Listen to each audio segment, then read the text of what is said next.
반갑습니다. 중등부 친구들. 8월 9일 월요일 데일리 큐티 시간에 나오신 여러분들을 주님의 이름으로 환영하고 축복하고 사랑합니다. 얘들아, 8월 둘째 주 월요일이 시작이 되었어요. 이제 방학이 얼마나 남았냐. 니네는 많아야 한 주, 두 주 남았을라나요? 남은 시간들 여러분 안전하고 재미있는 시간들로, 행복한 시간들로 채워지기를 바라고요. 전도사님 좀 TMI가 하나 있는데, 전도사님 오늘 백신 맞으러 가요. 화이자 맞는데 여러분 언제 맞을 수 있는지 모르겠네요. 뭐 나는 맞는데 너네 안 맞았지 이렇게 놀리는 건 절대 아니고요. 물론 백신을 맞는다고 다 끝나는 건 아니겠지만 2차도 맞고 3차도 맞고 3차 맞나? 모르겠네. 또 막 변이가 되면 어떻게 될지 모르겠지만 여러분도 하루빨리 가장 안전한 상태가 되어서 우리가 안전한 사회 안에서 안전하고 건강하게 또 일상으로 돌아가는 걸 넘어선 회복을 경험하는 여러분이 되기를 바래요. 전도사님도 여러분을 위해 기도할 테니 여러분도 전도사님 백신 잘 맞고 오게. 주사 맞는 거 무서워하거든. 기도해 주시면 좋겠습니다. 어쨌든 전도사님 기도하고 오늘 큐티 같이 시작해 볼게요. 기도합니다. 사랑의 하나님 아버지, 감사합니다. 오늘도 하나님 말씀 앞에 나온 중등부 친구들이 여기 있습니다. 하나님, 우리가 어디에 있건 우리와 함께 하시는 주님을 우리가 신뢰하고 신앙하고 기대하오니, 오늘 우리와 함께 하신다는 것이 말씀을 들여다보고 말씀에 질문하고 말씀을 우리 삶으로 끌어들이는 오늘 이 큐티 시간 가운데서 경험되어지게 하여 주시옵소서. 예수님 이름으로 기도합니다. 아멘. 오늘을 포함해서 이번 주 수요일 금요일 같이 볼 말씀이 다 길어요. 이만해요. 글씨가 너무 빼곡하지. 그래도 빼곡하지만 하나님 말씀이니 우리 함께 읽어봤으면 좋겠습니다. 이사야 60장 1절로 22절 말씀 같이 천천히 집중하면서 읽어보자. 예루살렘아, 일어나 빛을 비추어라. 너의 빛이 이르렀다. 여호와의 영광이 너의 위에 떠올랐다. 밤처럼 짙은 어둠이 온 땅의 백성들을 덮을 것이나 오직 여호와께서 내 위에 떠오르시며 주의 영광이 너의 위에 나타날 것이다. 민족들이 너의 빛을 향해 나아오고 왕들이 떠오르는 밝은 해와 같은 너를 보고 찾아올 것이다. 너의 눈을 들어 주위를 둘러봐라. 사람들이 모여 너에게로 오고 있다. 멀리서부터 너의 아들과 딸들이 함께 올 것이다. 그들을 보는 너의 얼굴이 기쁨으로 빛날 것이며 흥분한 너의 마음이 즐거움으로 가득 찰 것이다. 바다 건너편 나라들의 재물이 너에게로 오며 민족들의 재물이 너에게로 올 것이다. 낙타떼가 내 땅을 덮을 것이며 어린 낙타들이 미디안과 에바에서 올 것이다.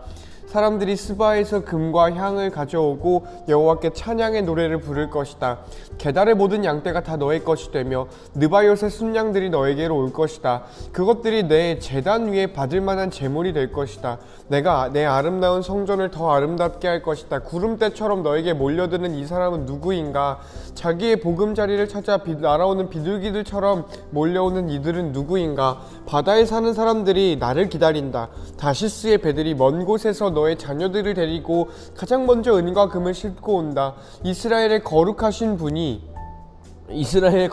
분이며 너를 위해 놀라운 일을 하신 여호와 너의 하나님을 섬기려고 온다. 예루살렘아, 외국 백성들이 너의 성벽을 쌓으며 그들의 왕이 너를 섬길 것이다. 내가 노하여 너를 쳤으나 이제는 너에게 자비를 베풀고 너를 위로해 주겠다. 너의 성문이 언제나 열려 있어서 밤낮으로 닫히지 않을 것이다. 그리하여 나라들이 그 재물을 너에게 가져오며 그 왕들이 그것들을 가지고 내게로 나아올 것이다. 너를 섬기지 않는 민족과 나라들은 망할 것이다. 그런 나라는 완전히 폐허가 될 것이다. 레바논의 큰 나무들 곧 소나무와 전나무와 회양목이 너에게로 올 것이다. 내가 이 나무들로 내 성전을 아름답게 만들 것이다. 내가 내 발둘 곳을 영화롭게 하겠다. 너를 해치던 사람들이 너에게 와서 절할 것이며 너를 미워하던 사람들이 너의 발 앞에 엎드릴 것이다. 그들이 너를 이스라엘의 거룩하신 분의 성 시온이라 부를 것이다. 내가 전에는 버림을 받고 미움을 받아 지나다니는 사람들마저 없었으나 이제부터 내가 너를 영화롭게 하겠다. 영원히 행복한 곳이 되게 하겠다. 아기가 어머니의 젖을 빨듯이 내가 민족들에게서 필요한 것을 얻어낼 것이다. 너가 왕들의 젖을 빨며 자랄 것이다. 그때 너가 나 여호와가 너를 구원하고 야곱의 전능한 하나님이 너를 지킨다는 것을 알게 될 것이다. 내가 놋쇠 대신에 너에게 금을 가져오며 쇠 대신에 은을 가져오겠다. 나무 대신 놋쇠를 가져오고 돌 대신 쇠를 가져오겠다. 너에 대한 심판을 평화로 바꾸겠다. 너는 정의로운 다스림을 받을 것이다. 내 땅에 다시는 폭력이 없을 것이며 내 땅이 파괴되거나 망하지도 않을 것이다. 구원이 성벽처럼 너를 둘러쌀 것이며 그 문으로 들어가는 사람들의 입술에는 찬양이 흘러넘칠 것이다. 더 이상 해가 낮을 밝히는 빛이 되지 않을 것이며 더 이상 달이 밤을 밝히는 빛이 되지 않을 것이다. 나 여호와가 영원토록 너의 빛이 될 것이며 너의 영광이 될 것이다. 나 여호와가 영원히 너의 빛이 되고 내 슬퍼하는 날이 끝날 것이므로 너의 해가 다시는 지지 않고 너의 달이 다시는 어두워지지 않을 것이다. 너의 모든 백성이 의로운 백성이 되고 영원히 땅을 차지할 것이다. 그들은 내가 심은 나무다. 내가 내 영광을 나타내려고 내 손으로 그들을 지었다. 가장 작은 집안이 큰 족속을 이루고 너희 가운데 가장 보잘것없는 사람이 큰 나라를 이룰 것이다.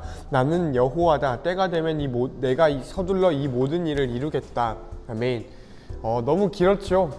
길어서 더 천천히 읽은 것도 없지 않아 있어요. 그러니 여러분도 다시 한번 찬찬히 이 말씀 보면서 오늘 나한테 좀 눈에 들어오는 말씀은 어느 구절인지, 오늘 내가 발견한 하나님은 어떤 하나님인지 우리 함께 마음으로 다시 한번 본문 읽어보고 함께 나눔해봤으면 좋겠습니다. 시작! 여러분은 어느 부분에 좀 밑줄이 그어지고 마음이 좀 집중하게 된 부분이었나요? 전도사님은 뭐 몇 구절이 있었는데 이게 너무 길다 보니까 짧게 얘기를 해볼까 해요. 그래서 전도사님이 짧게 이야기하는 이유는 영상을 줄이기 위함도 있지만 전도사님이 짧아질수록 여러분이 생각할 건 더 많아지겠다 싶어요. 그러니 반대로 생각해보면 전도사님이 말을 많이 하면 여러분이 그만큼 생각하지 않게 되지 않을까. 전도사님이 많이 하면 여러분은 적게 하게 될 거다. 왜냐면은 내가 이만큼 확신을 가지고 이야기를 하면 너네는 끄덕끄덕 할 거 아니야. 근데 전도사님이 조금만 말하면 그 조금 말한 걸 가지고 여러분이 생각할 거리가 있다면 그게 더 좋겠다라는 생각이 들어서 오늘은 좀 짧게 이야기를 해볼까 해요. 지난번에 왜 마태복음 5장 이야기를 하면서 빛과 소금의 이야기를 했었죠. 그때 소금과 빛이 됩시다 라는 이야기가 교회에서 잘 이야기되고 그냥 편하게 이해되는 모양으로 예수님이 말씀한 게 아니겠다라는 이야기를 했어요. 왜냐하면 소금한테 버려질 거라고 경고를 하고 있고 이런 뉘앙스다 보니까 이게 세상에 들어가서 뭔가 좋은 일 해라, 뭔가 그리스도를 드러내라 이런 것보다 그러니까 막 세상이 맛을 잃어가니까, 세상이 썩어가니까 너가 가서 그걸 막아라, 세상이 어두우니까 너가 가서 비춰라, 이게 아니었다라는 거지요. 그냥 산 위에 있는 동네는 이게 감추어지지 않으니 너 그냥 드러나는 삶을 살아라. 이게 뭐 잘 나가는 삶이 아니라 그리스도인으로서 드러나는 삶을 살아라 라는 의미였다 보니 세상에 가서 비춰라, 세상이 어둡다 라는 이야기가 너무 좋은 이야기지만 그 마태복음 말씀 너는 빛과 소금이야 라고 우리가 흔하게 알고 있는 그 말씀은 어울리지 않는다 라는 이야기를 했었던 기억이 나요. 그것도 그 나름대로의 의미가 있고요. 그러면서 오히려 성경의 다른 구절을 봤을 때 이 너네는 빛이야 라는 게 어울리겠다 라는 이야기를 했던 거 여러분 기억하는 친구들이 있을 거예요. 오늘 본문이 그 장면이죠. 이렇게 나와요. 예루살렘에도 빛을 비춰라. 너의 빛이 이르렀다. 여호와의 영광이 너의 위에 있으니 너가 빛난다. 너 그 빛으로 이방의 빛이 되어라 라고 해요. 그래서 사도행전 13장에 보면은 몇 절인지는 기억이 안 나네요. 13장에 보면 너 이방의 빛이다 라고 이야기를 하면서 이제 이방의 외국에 이스라엘이 아닌, 유대인이 아닌 다른 사람들에게 하나님의 복음, 예수 그리스도의 복음을 전하는 그런 어떤 교회의 사명이 등장을 하게 되지요. 전도사님은 이 구절이야말로 너는 세상의 빛이야 라는 말의 어떤 시작이 되는 부분이라고 생각을 해요. 여러분은 세상의 빛이에요. 마태복음 말씀을 전도사님이 이야기했을 때 이 말씀은 그 얘기하는 거 아니야 라고 이야기를 했지만 그럼에도 여러분은 세상의 빛이에요. 그럼에도 교회는 세상의 소금이고 빛이어야 된다라고 전도사님은 생각을 해요. 그만큼 세상은 어두운 것도 있지요. 그 어두우니 근데 이게 뭐 나쁘다, 뭐 착하다 이런 걸 떠나서 좋은 일들을 한다, 뭔가 마음 훈훈해지는 일을 한다, 기술의 발전을 가져온다, 그래서 좋은 일상들을 생활할 수 있게 만들어준다, 이런 걸 떠나서 예수 그리스도를 모른다라는 것 자체는 어두워지는 것일 수밖에 없겠다 싶어요. 그래서 하나님은 우리에게 너 이방의 빛이 되어라, 너 이제 빛이다, 세상이 너를 바라보게 해라, 그러면 내가 드러날 것이다, 내가 구원을 성벽으로 삼아서 그 사람들을 다 둘러싸 줄 거야 라고 이야기를 해주시죠. 지켜주신다라는 거겠어요.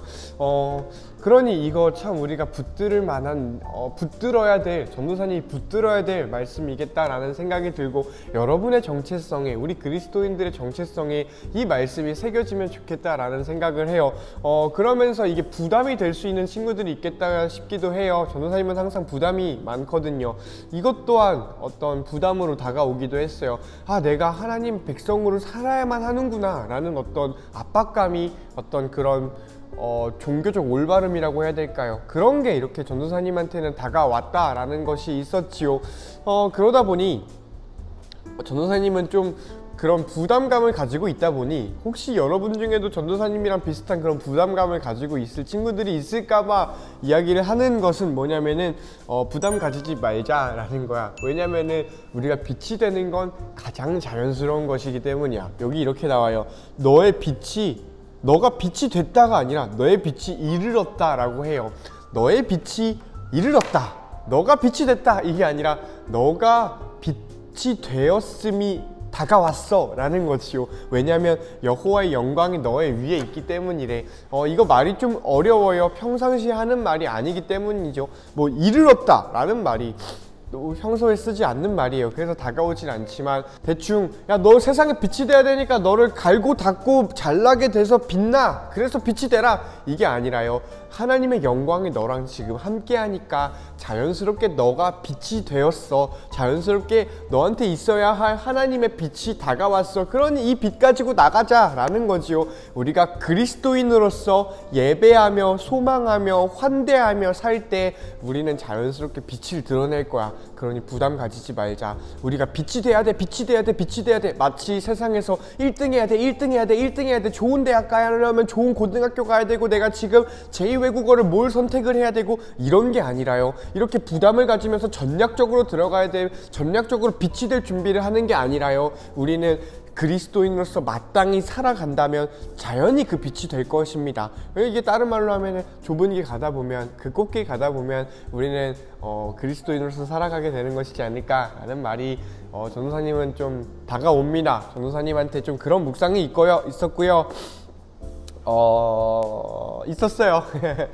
다른 묵상 하나만 이걸로 마무리를 하면은, 이렇게 빛이 비추어져서 이방인들까지 다 구원을 받고, 시온이, 거룩한 하나님의 성 시온이 리빌딩 되어서, 회복이 되어서 이 모든 사람들이 구원을 맛보게 되는 그 나라, 그 땅, 그 상태를 하나님은 어떻게 이사야를 통해서 말씀을 해주시냐면, 정의로운 다스림을 받는 삶, 정의로운 다스림을 받는 어떤 커뮤니티, 어떤 공동체, 어떤 상황이라고 말씀을 해주세요. 그러니 구원은 정의가 있는 곳, 하나님 나라, 그 회복된 시온은 정의가 있는 곳이라고 해요. 이 정의가 있는 곳이어서 어떻게 되냐면은, 너의 땅에 다시는 폭력이 없을 거야 라고 해요. 이게 우리가 뉴스를 보면은 많은 이야기가 나오죠. 올림픽에 가려져서 정말 많은 폭력과 범죄 뉴스들이 좀 낮아지고 안 보여지고 있는 것들이 있는 것 같아요. 근데 말 같지도 않은 일들이